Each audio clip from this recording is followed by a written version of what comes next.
அது மலைக்கு நடுவுல ஆத்த ஒட்டி இருக்கிற லக்ஷ்மிபுரம் அப்படிங்கிற கிராமம். அது கார்த்திகை மாதம் அப்படிங்கிறதுனால ஊரு முழுக்க பக்தி பரவசமா இருந்துச்சு. அந்த ஊர்ல சிவையா பார்வதி அப்படிங்கிற தம்பதிகள் இருந்தாங்க. அவங்களுக்கு இருக்கிறது 2 ஏக்கர் வயல் மட்டும்தான். இருக்கிறத வச்சுக்கிட்டு நியாயமா நேர்மையா அவங்க வாழ்க்கைய வாழ்ந்துகிட்டு இருந்தாங்க. ஒவ்வொரு வருஷமும் கார்த்திகை மாதம் வந்தா போதும் சிவையா பார்வதி 2 பேரும் கடுமையான விரதத்துல இருப்பாங்க. விடிய காலையிலேயே தண்ணீர்ல ஸ்நானம் பண்ணுவாங்க. அந்த மாசம் பூரா அசைவம் சாப்பிடாம தரையில தான் படுத்து தூங்குவாங்க. அது கார்த்திகை மாசம் திங்கக்கிழமை. சிவையா ஆத்துல போய் காலையிலேயே குளிச்சுட்டு ஈர துணியோட சூரிய நமஸ்காரம் செஞ்சுட்டு வீட்டுக்கு வந்தாரு. பார்வதி, இன்னைக்கு குளிர்காத்து ரொம்ப வேகமா வீசுது. சாயந்தரம் விளக்கேத்தி வைக்கும்போது விளக்கு அணையாம பாத்துக்கோ. சரிங்க, இன்னைக்கு திங்கக்கிழமை இல்லையா? கோவில்ல பூஜை எல்லாம் முடிஞ்சதுக்கு அப்புறமா விரதத்தை விடுற போது சாப்பிட கொஞ்சம் பலகாரமும் செய்யணும். சரி, இந்த மாசம் முழுக்க அந்த சிவனுக்காக நாம விரதம் இருந்துதான் ஆகணும். அவருடைய கருணையால விளைச்சல் நல்லபடியா விளைஞ்சாலே போதும். அப்படி 2 பேரும் அமைதியா அவங்க வேலைகளை செஞ்சுக்கிட்டு இருக்கும்போது தூரத்துல இருந்து ஒரு குதிரை வண்டி வர சத்தம் அவங்களுக்கு கேட்டுச்சு. அந்த குதிரை வண்டி சிவையாவோட வீட்டு வாசல்ல தான் வந்து நின்னுச்சு. வண்டியில இருந்து பார்வதியோட அண்ணனான ரங்கையாவும் கூடவே அவருடைய மனைவியான சாந்தம்மாவும் வந்து இறங்குனாங்க. அட வாங்க மச்சான், வாங்க வாங்க. அண்ணா, அண்ணி, என்ன திடீர்னு சொல்லாம வந்திருக்கீங்க? அதுவும் கார்த்திகை மாசத்துல? ஏமா தங்கச்சி, நாங்க வரக்கூடாதா? உங்க ஊரு காத்த சுவாசிச்சு ரொம்ப நாள் ஆயிடுச்சே. அதான் இந்த குளிருக்கு கொஞ்சம் கதகதப்பா இருக்கும்னு இங்க வந்திருக்கோம். அப்பா, என் இடுப்பு உடஞ்சு போச்சு. இந்த வண்டியாலேயே இடுப்பு உடஞ்சு போச்சு போல. உங்க தெரு இன்னும் மண்ணு தெருதானா? உங்க வீடும் இன்னும் மண்ணு வீடுதானா? அதை கேட்டு சிவையா பார்வதியோட முகம் வாடி போச்சு. ஆனா சொந்த பந்தமாச்சே, அதனால எதுவும் சொல்லல. வாங்க நீ உள்ள வாங்க. அண்ணா, கை கால் முகம் கழுவிட்டு வா, தண்ணி குடுக்கறேன். நான் முகம் கழுவிட்டு வரேன். இந்த குளிர்ல வந்ததுல கை கால் விரைச்சி போச்சு. கொஞ்சம் சூடா காஃபி இருந்தா குடுமா. இதோ எடுத்துட்டு வரேன்னு அப்படின்னு பார்வதி உள்ள போய் காஃபி போட்டு எடுத்துட்டு வந்து அவங்க அண்ணனுக்கு குடிக்க கொடுத்தா. ஒரு முடுக்கு குடிச்சிட்டு அந்த கிளாஸ் தூக்கி போட்டுட்டா ரங்கையா. சீச்சி, இது என்ன காஃபி? பால் ரொம்ப தண்ணியா இருக்கே. சர்க்கரை கூட அளவா போடலையே. இந்த காஃபியை குடிக்கவா நான் பட்டணத்துல இருந்து வந்தேன். மச்சான், தப்பா எடுத்துக்காதீங்க. இது கார்த்திகை மாசம் இல்லையா? நாங்க பால் குடிக்க மாட்டோம். அதான் அவ பக்கத்து வீட்டுல இருந்து பால் வாங்கிட்டு வந்திருக்கா. அந்த பாலுல தண்ணி கலந்துருக்காங்க போல. ஓஹோ, நீங்க பால் குடிக்க மாட்டீங்களா? அப்ப எங்களுக்கு சாப்பாடு? நாங்க ஒன்னும் உங்கள மாதிரி விரதம் எல்லாம் இருக்கிறது இல்லையே. சரி சரி, ரொம்ப தூரம் பயணம் பண்ணதுல இடுப்பெல்லாம் வலிக்குது. கொஞ்சம் படுத்து தூங்கி எழுந்திருக்கிறேன். மதிய சாப்பாட்டுக்கு மட்டும் ஏதாவது நல்லதா செஞ்சு வைமா தங்கச்சி. அப்போ சிவையாவும் பார்வதியும் ஒருத்தங்க முகத்தை இன்னொருத்தங்க பாத்துக்கிட்டாங்க. சரியா மதிய நேரம் பார்வதி சுட சுட சாப்பாடும் சாம்பாரும் ரசமும் பொரியலும் அப்பளமும் செஞ்சு வச்சா. ஏமா பார்வதி, இதுதானா சாப்பாடு? ஒரே சப்புன்னு இருக்கே. உப்பு காரம் மசாலான்னு எதுவுமே இல்ல. இதை எப்படிமா சாப்பிடுறது? இல்லண்ண, கார்த்திகை மாசம் வெங்காயம் பூண்டு கூட போட்டு நாங்க சமைக்க மாட்டோம். அட கடவுளே, வெங்காயம் போடாத சமையல் எல்லாம் ஒரு சமையலா? சரி, எங்களுக்காக ஒரு முட்டையாவது வேக வச்சு கொடுத்துருக்கலாம்ல. இந்த ஒரு மாசம் எங்க வீட்ல அசைவம் செய்ய மாட்டோம். இது எங்களோட வழக்கம். தயவு செஞ்சு எங்களை புரிஞ்சுக்கோங்க. என்னது புரிஞ்சுக்கணுமா? வீட்டுக்கு வந்த விருந்தாளியை எப்படி பார்க்கணும்னு உங்களுக்கு தெரியாதா? சரி சரி, இன்னைக்கு இதையே நான் சாப்பிட்றேன். ஆனா நாளைக்கு மதியம் மட்டும் அம்மியில மசாலா அரைச்சி நல்லா நாட்டுக்கோழி குழம்பா செஞ்சு கொடுங்க. அப்படி இல்லைன்னா நான் இங்க இருந்து உடனே போயிடுவேன். அத கேட்ட உடனே பாவம் சிவையா பார்வதி 2 பேருமே ஆச்சரியப்பட்டாங்க. அண்ணன், என்ன பேசிக்கிட்டு இருக்க? கார்த்திகை மாசத்துல வீட்டுல அசைவம் சமைக்கிறதா? அது எங்களால முடியாது. அது பாவ செயலாகும். ஓஹோ, பாவ செயலா? அப்ப வீட்டுக்கு வந்த விருந்தாளிய சரியா பாத்துக்காம இருக்கிறது மட்டும் பாவ செயல் இல்லையா? நாங்க உங்க வீட்டுக்கு வந்தது இந்த மண்ணை சாப்பிடவா? இங்க பாருங்க மாப்பிள்ள, நான் சொல்றது ஒண்ணுதான். நாளைக்கு மதியம் எனக்கு நாட்டுக்கோழி குழம்பு வேணும். செஞ்சு கொடுக்கறதும் இல்ல வீட்டுக்கு வந்தவங்களை அவமானப்படுத்துறதும் உன்னோட விருப்பம்தான். அப்படின்னு 2 பேரும் கோவமா எழுந்திருச்சு அவங்க அறைக்குள்ள போய் கதவை சாத்திக்கிட்டாங்க. பாவம் சிவையா பார்வதி 2 பேருமே ரொம்பவும் வருத்தப்பட்டாங்க. ஏங்க பாத்தீங்களா எப்படி பேசிட்டு போறாங்க அப்படின்னு? இப்ப நாம என்னங்க பண்ண போறோம்? என்ன பண்றது பார்வதி, வழக்கத்தை விட்டோம்னா பாவம் வந்து சுத்திக்கும். ஆனா சொந்தக்காரங்களை மதிக்கலன்னா பெரிய அவமானமா போயிடும். இப்போ என்ன பண்றது? அவங்க பட்னியா இருந்து நம்ம வீட்டை விட்டு போனா நம்ம குடும்பத்தோட மானம் போயிடும்.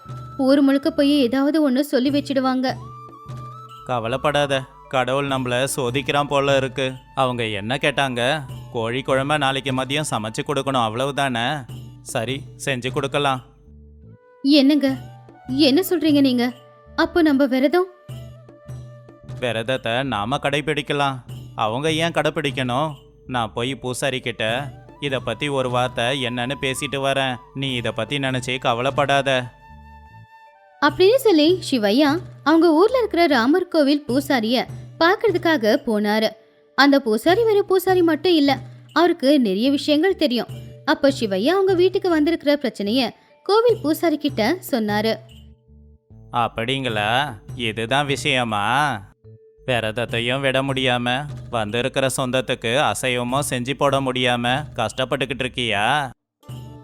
ஆமாங்க ஐயா, நீங்க தான் ஒரு வழி சொல்லணும்.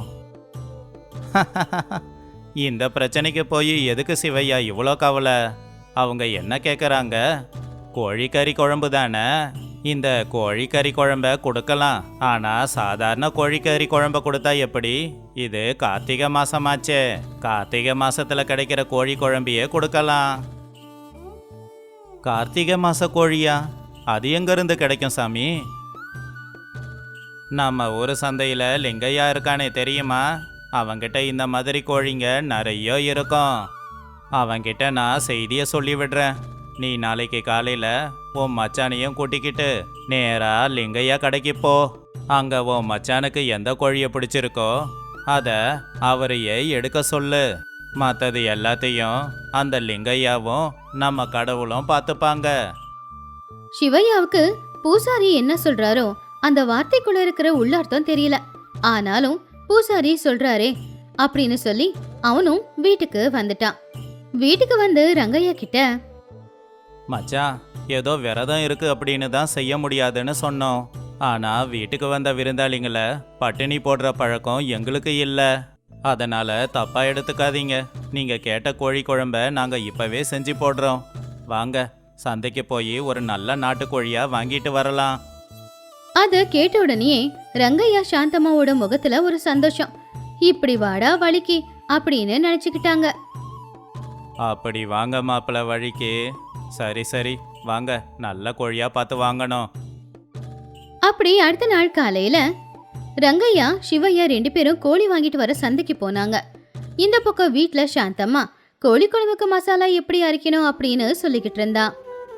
இந்த பக்கம் 2 பேரும் சந்தைக்கு போனாங்க. அங்க ஏற்கனவே பூசாரி சொன்ன மாதிரி லிங்கையா கோழிங்களை தயாரா வச்சிருந்தான்.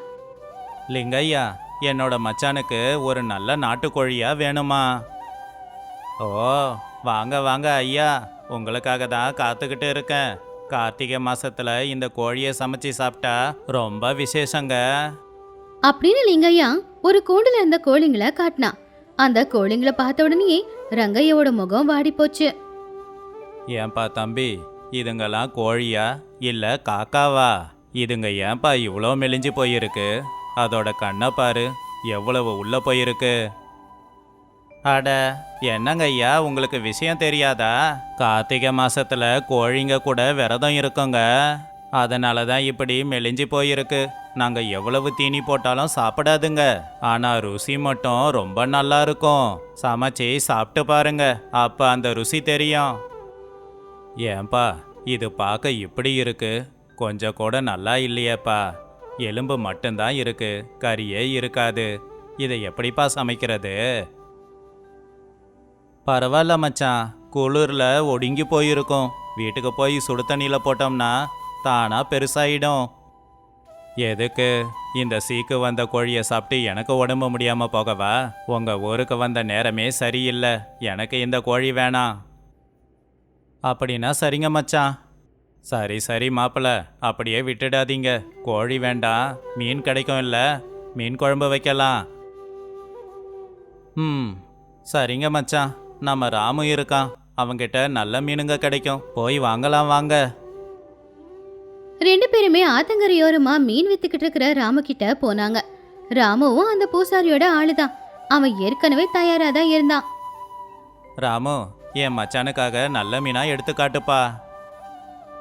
அட வாங்க அண்ணே, நீங்க கேட்டு மீன் இல்லைன்னு சொல்லிடுவேனா? இப்பதானே ஆத்துல இருந்து மீனை பிடிச்சி கொண்டு வந்திருக்கேன். இந்த மீனுங்க புனிதமான மீனுங்க.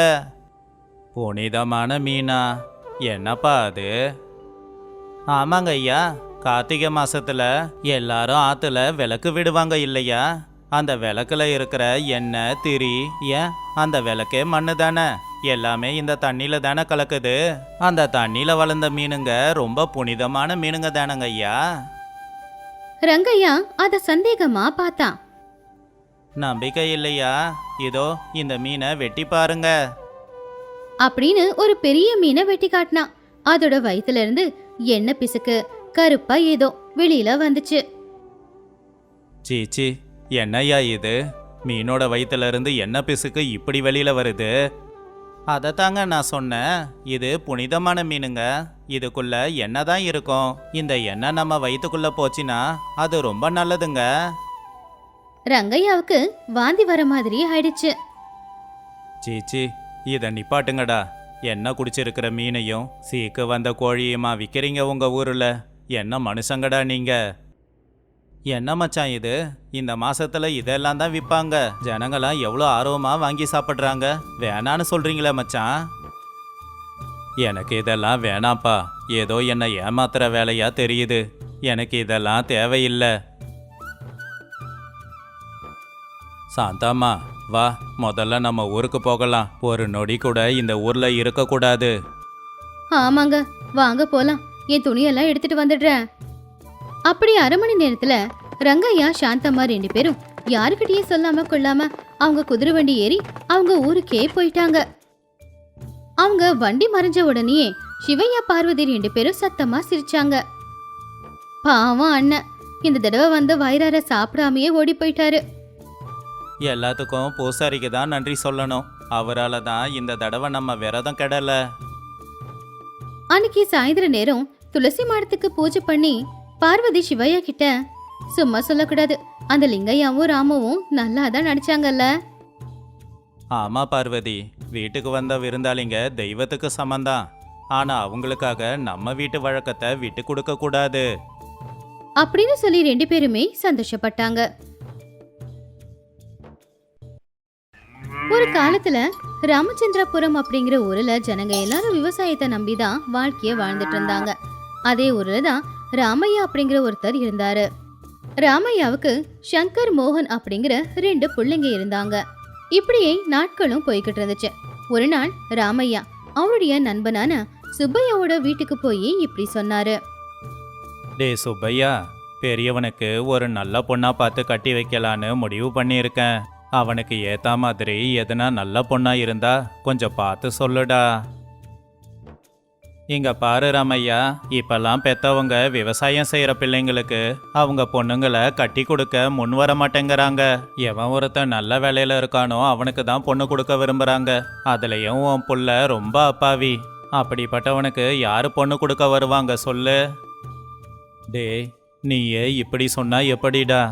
ஏதாவது ஒன்று பண்ணி என் பிள்ளைக்கு ஒரு நல்ல பொண்ணா பார்த்து கட்டி வைடா அப்படின்னு ராமையா சுப்பையா கிட்ட கெஞ்சி கேட்டாரு. அதை கேட்டு சுப்பையா ராமையா கிட்ட இப்படி சொன்னா. சரி ராமையா, நீ என் நண்பனா போயிட்ட, என்ன பண்றது? ஒரு நல்ல சம்பந்தமா பார்த்து உன் பிள்ளைக்கு கட்டி வைக்கலாம். ரொம்ப சந்தோஷம்டா, நீ வாக்கு கொடுத்தா அது நிச்சயமா நடக்கும் அப்படின்னு ராமையா அங்கிருந்து போயிட்டாரு. இப்படியே நாட்களும் போய்கிட்டு இருந்துச்சு. ஒரு நாள் ராமையாவை பார்க்கறதுக்கு சுப்பையா வீட்டுக்கு வந்தாரு. சுப்பையாவை பார்த்த உடனே ராமையா சந்தோஷப்பட்டாரு. வா சுப்பையா, நீ எப்போ வருவேன்னு தான் நான் காத்துக்கிட்டு இருக்கேன். என் பிள்ளைக்கு நல்ல சம்மந்தமா பார்த்து சொல்றேன்னு சொன்னியே, ஏதாவது கிடைச்சதா? அப்படின்னு ராமையா ரொம்பவும் ஆர்வமா கேட்டாரு. அதை கேட்டு சுப்பையா இப்படி சொன்னாரு. டே ராமையா, நீ கேட்ட மாதிரியே ஒரு நல்ல சம்மந்தம் கிடைச்சிருக்கு. பொண்ணு ரொம்ப லட்சணமா இருக்கும். ஆனா வீட்டில் தான் கொஞ்சம் வசதி இல்லை. அவங்களால வரதட்சணையெல்லாம் தர முடியாது. சொல்லப்போனா பொண்ணு வீட்டில் சாப்பிட கூட வழி இல்லாத நிலைமை தான் இருக்குது. உனக்கு இந்த சம்மந்தம் பிடிச்சிருக்குன்னா சொல்லு.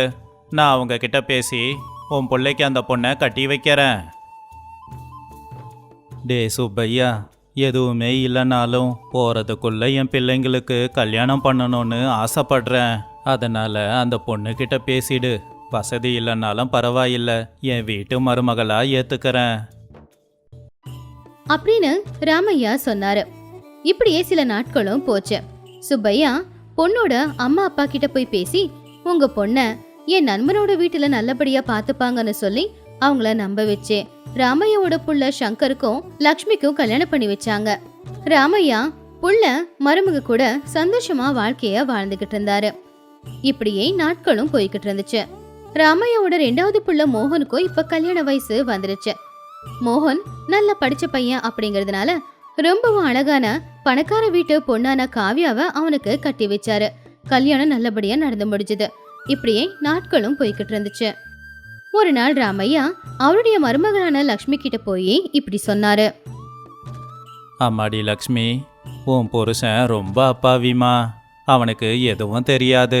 அப்படியே என் சின்ன புள்ள இருக்கானே ரொம்ப புத்திசாலி. சின்ன மருமகளும் புத்திசாலி தான். விட்டா ஊரையே முழுங்கிடுவாங்க. இவங்க கிட்ட என் பெரிய புள்ள என்ன பாடுபடுவானோ தெரியல. உன்னை கல்யாணம் ஆன நாள்ல இருந்து பார்த்துக்கிட்டு தான் இருக்கேன். நீ ரொம்ப புத்திசாலி, அதோட பொறுமையான பொண்ணும் கூட. ஒருவேளை நாளைக்கு நான் உயிரை விட்டுட்டேன்னா இந்த சொத்து பத்து விஷயத்துல என் பெரிய புள்ள ஏமாறாம பார்த்துக்கம்மா. என் பெரிய பிள்ளைய நினைச்சா உண்மையிலேயே எனக்கு ரொம்ப கவலையா இருக்கு அப்படின்னு கவலைப்பட்டு அழுதுகிட்டே சொன்னாரு. அதை கேட்டு லக்ஷ்மி அவருடைய மாமனார சமாதானப்படுத்தினா. ஐயோ மாமா, என்ன இது இப்படியெல்லாம் பேசுறீங்க? நீங்க தான் இந்த வீட்டுக்கு எங்களுக்கு பெரிய துணையே. நீங்களே இல்லனா நாங்க எல்லாரும் எப்படி நிம்மதியா வாழ முடியும்? இன்னொரு தடவை இந்த மாதிரி தப்பான வார்த்தையெல்லாம் பேசாதீங்க. உங்க பிள்ளைய யாரும் ஏமாத்த மாட்டாங்க. யாரும் ஏமாத்தாத அளவுக்கு நான் அவரை நல்லபடியா பாத்துக்கிறேன். நீங்க கவலைப்படாதீங்க மாமா. நீங்க இத பத்தியெல்லாம் தேவையில்லாம யோசிச்சுக்கிட்டு உங்க உடம்ப வீணாக்கிக்காதீங்க அப்படின்னு சொல்லி லக்ஷ்மி அங்கிருந்து உள்ள போயிட்டா. இப்படியே நாட்களும் போச்சு. ஒரு நாள் எதிர்பாராத விதமா ராமையாவும் இறந்து போயிட்டாரு. ராமையாவுக்கு செய்ய வேண்டிய ஈமச்சடங்க பிள்ளைங்க 2 பேருமே நின்னு நல்லபடியா செஞ்சாங்க. இப்படியே இன்னும் சில நாட்கள் போச்சு. ஒரு நாள் அண்ணன் தம்பி 2 பேருக்கும் சொத்து தகராறு வந்து 2 பேரும் தனித்தனியா வாழ ஆரம்பிச்சாங்க. சொத்தை சரி சமானமா பிரிச்சுக்கலாம் அப்படின்னு முடிவு பண்ணாங்க. ஒரு நாள் லக்ஷ்மி வீட்ல இல்லாத நேரமா பார்த்து மோகனும் அவனுடைய பொண்டாட்டியான காவியா சங்கருடைய அப்பாவித்தனத்தை பயன்படுத்திக்கிட்டு இந்த நேரத்துல சொத்து பங்கு போடலாம் அப்படின்னு முடிவு பண்ணாங்க. மாமா, உங்க அப்பாவோட பேருல வயல் மட்டும் இல்லாம ஒரு மாடும் ஒரு தென்னை மரமும் இருக்கு. அதையும் நாம பங்கு போட்டுதான் ஆகணும் இல்லையா? அது எல்லாத்தையுமே சரிசமமா நாம பிரிச்சுக்கலாம். இதை எல்லாத்தையும் கேட்டுக்கிட்டு இருந்த அப்பாவி சங்கர் ஒண்ணுமே புரியாம, என்ன காவியா, என்ன சொல்லிக்கிட்டு இருக்க? தென்னை மரத்தையும் மாட்டையும் சரிசமமா எப்படி பிரிக்கிறது? அதை என்ன நாம வெட்டியா எடுத்துக்க முடியும்? அப்படி இல்ல மாமா, அப்படி எப்படி பங்கு போட முடியும் சொல்லுங்க? இது ரெண்டுத்தையும் சரிசமமா எப்படி பிரிக்கிறதுங்கிறத நான் சொல்றேன். மாட்டோட முன்பகுதி உங்களுது, பின்பகுதி எங்களுது. அதே மாதிரி தென்னை மரத்தோட மேல் பகுதி எங்களுது, கீழ்ப்பகுதி உங்களோடது. அதை கேட்டு அப்பாவி சங்கர் அவங்க சொன்னதை நம்பி சரி அப்படின்னு சொல்லி அங்கிருந்து வெளியில போயிட்டான். இப்படி நாட்களும் போய்கிட்டு இருந்துச்சு. காவியா மோகன் 2 பேருமே அப்பாவியான சங்கரை ஏமாத்தி மாட்டுக்கு தீவனம் போடுறது சங்கரோட வேலை, பாலை கறந்து எடுத்துக்கிறது இவங்களோட வேலைன்னு மாத்திட்டாங்க. தென்னை மரத்துக்கு தண்ணி ஊத்தி நல்லா வளர்க்கறது சங்கர், ஆனா தேங்காயெல்லாம் சொந்தமாகிறது மோகனுக்கு. இப்படி ஒவ்வொரு நாளும் அவனை ஏமாத்திக்கிட்டே தான் இருந்தாங்க. இப்படி சில நாட்கள் வரைக்கும் இதை எல்லாத்தையுமே பார்த்துக்கிட்டு இருந்த லக்ஷ்மி இவங்களுக்கு எப்படியாவது பாடம் கொடுத்தாகணும் அப்படின்னு சொல்லி ஒரு திட்டத்தை போட்டா. என்னங்க, இன்னைக்கு நீங்க மாட்டுக்கு தீவனம் போடாதீங்க. மாடு அப்படியே இருக்கட்டும். உங்க தம்பி வந்து ஏன் தீவனம் போடலன்னு கேட்டா, மாட்டோட முன்பகுதி எனக்கு சொந்தம், என் விருப்பப்படி நான் என்ன வேணும்னாலும் செஞ்சுப்பேன். அதை கேள்வி கேட்க உனக்கு உரிமை இல்லை அப்படின்னு சொல்லிடுங்க அப்படின்னு லக்ஷ்மி சங்கர் கிட்ட சொல்லிட்டு உள்ள போய் அவ வேலையை பார்க்க ஆரம்பிச்சா. கொஞ்சம் நேரத்துக்கு அப்புறமா மோகன் மாட்டோட பால் கறக்கலாம் அப்படின்னு பால் கறக்க போனா பால் வரல. அதனால மோகன் உடனே அவங்க அண்ணன் சங்கர் கிட்ட வந்து இப்படி கேட்டான். அண்ணே அண்ணே, இன்னைக்கு மாட்டுக்கு சாப்பிட தீவனம் புல்லு எதுவுமே போடலையா? மாடு ஒரு துளி பால் கூட கறக்க மாட்டேங்குது. எதுக்காக இன்னைக்கு நீ மாட்டுக்கு எதுவுமே போடல? அப்படின்னு மோகன் ரொம்பவும் கோவமா கேட்டான். அப்போ சங்கர் அவனுடைய பொண்டாட்டி லக்ஷ்மி என்ன சொன்னாலோ அத அப்படியே சொன்னான். அத கேட்ட உடனே மோகனுக்கு கோவம் தாங்க முடியல. அவன் அதே கோவத்தோட அங்கிருந்து போயிட்டான். இப்படி நாட்களும் போய்கிட்டு இருந்துச்சு. ஒரு நாள் மோகன் காவியா 2 பேருமே ஒரு இளநியை வெட்டி குடிக்கலாம் அப்படின்னு சொல்லி இளநீ பறிக்கிறதுக்காக தென்னை மரத்துக்கிட்ட போனாங்க. அப்போ அங்க இருந்த சங்கர் இளநீ மரத்தை கீழே வெட்டிக்கிட்டு இருந்தான். அத பார்த்து காவியா மோகன் 2 பேருமே கோவமா, அண்ணே, உனக்கு என்ன பைத்தியமா பிடிச்சிருக்கு? எதுக்காக இந்த தென்னை மரத்தை இப்படி வெட்டிக்கிட்டு இருக்க? இந்த தென்னை மரத்துல சரிபாதி பங்கு எனக்கு இருக்கிறத மறந்துட்டியா? அப்படி இருக்கும்போது என்கிட்ட கேட்காம ஏன் வெட்டிக்கிட்டு இருக்க? அப்படி அவங்க 2 பேரும் சண்டை போட்டுக்கிட்டு இருக்கும்போது சரியா அந்த நேரத்துல லக்ஷ்மி அங்க வந்தா. என்ன மோகன் இப்படி கேள்வி கேக்குற? இந்த மரத்துல கீழ்பாகம் எங்களுக்கு சொந்தம்னு சொல்லிட்டீங்கல்ல, அப்படி இருக்கும்போது அங்க நாங்க என்ன பண்ண உங்களுக்கு என்ன? இத்தனை நாளா இந்த மரத்தோட மேல் பாகத்துல இருக்கிற இளநியை நீங்க எவ்வளவு பறிச்சாலும் நாங்க அதை பார்த்து ஏதாவது சொன்னோமா? அப்படி இருக்கும்போது மரத்தோட கீழ்ப்பகுதியில நாங்க என்ன வேணாலும் செஞ்சுக்கலாம், நீங்க ஏன் எங்களை கேள்வி கேக்குறீங்க அப்படின்னு குதர்க்கமா பேசினா. அதை கேட்டு மோகனுக்கு காவியாவுக்கு அவங்க செஞ்சது தப்பு புரிஞ்சுது. அதனால வெக்கப்பட்டு 2 பேரும் தலை குனிஞ்சாங்க. அண்ணி, எங்களை மன்னிச்சிடுங்க. அண்ணனுடைய அப்பாவித்தனத்தை பயன்படுத்திக்கிட்டு நீங்க வீட்டில் இல்லாத நேரமா பார்த்து நானும் என் பொண்டாட்டியும் புத்திசாலித்தனமா யோசிச்சு மாட்டோட முன்பகுதியை அண்ணனுக்கு கொடுத்துட்டு பின்பகுதியை நாங்க எடுத்துக்கிட்டோம். பால் கறந்து எடுத்துக்கலான்னு மரத்தோட கீழ்ப்பகுதியை அண்ணனுக்கு கொடுத்துட்டு மேல் பகுதியை நாங்க எடுத்துக்கிட்டோம். அப்பதான் காய்க்கிற இளநியை எடுத்துக்க முடியுங்கிறதுக்காக நீங்க எங்களுக்கு நல்ல பாடத்தை கத்து கொடுத்துட்டீங்க. எங்களை மன்னிச்சிடுங்க அண்ணி. இன்னிலிருந்து இளநியா இருக்கட்டும் பாலா இருக்கட்டும் சரிசமமா எடுத்துக்கலாம் அப்படின்னு மோகன் அண்ணா அண்ணி 2 பேருக்கிட்டையும் மன்னிப்பு கேட்டான். அப்ப லக்ஷ்மி மோகன் கிட்ட இப்படி சொன்னா. பரவாயில்ல மோகன், நீ செஞ்சது தப்புன்னு இப்போது உனக்கு புரிஞ்சதில்ல. என்னைக்கா இருந்தாலும் நீயும் உங்க அண்ணனும் ஒற்றுமையா ஒன்னாதான் வாழணும். அதத்தான் உங்க அப்பா அம்மாவும் விரும்புவாங்க. நீங்க 2 பேரும் ஒற்றுமையா பலமா இருந்தாதான் யாராவது உங்களை ஏமாத்த வந்தா அவங்க கிட்ட இருந்து உங்களை நீங்க காப்பாத்திக்க முடியும் அப்படின்னு மோகனுக்கு புரியுற மாதிரி எடுத்து சொன்னான். அப்போ மோகன் இப்படி சொன்னான். அண்ணி, அப்பா இருக்கும்போது நிறைய தடவை சொல்லியிருக்காரு உங்க அண்ணி ரொம்ப புத்திசாலின்னு. நான் அதை பெருசா எடுத்துக்கல. ஆனா இன்னைக்கு நீங்க எங்களுக்கு பாடம் கத்து கொடுத்தீங்களே, இப்ப ஒத்துக்கிற அண்ணி, நீங்க உண்மையிலேயே புத்திசாலி தான். உங்களுடைய புத்திசாலித்தனத்தால தான் என்னுடைய தவறை நான் புரிஞ்சுக்கிட்டேன். அப்புறம் கிராமத்துல இருக்கிற வீடு சொத்து பத்து எல்லாத்தையுமே உங்ககிட்டயே ஒப்படைக்கிறேன் அண்ணி. எனக்கு பட்டணத்துல வேலை கிடைச்சிருக்கு. என் பொண்டாட்டியை கூட்டிக்கிட்டு பட்டணத்துக்கே போயிடலான்னு இருக்கேன் அப்படின்னு சொல்லி மோகன் அங்கிருந்து போயிட்டான். அப்படி அன்னையில இருந்து லக்ஷ்மி அவளுடைய புத்திசாலித்தனத்தினால மோகனுடைய சொத்தையும் சங்கருடைய சொத்தையும் பாதுகாத்துக்கிட்டு அண்ணன் தம்பிக்கு எந்த பிரச்சனையும் வராம சொத்தை படிப்படியா அதிகமாக்கிக்கிட்டு இருந்தா. அப்படி அந்த 2 குடும்பமும் ஒன்னா சந்தோஷமா வாழ்ந்துகிட்டு இருந்தாங்க.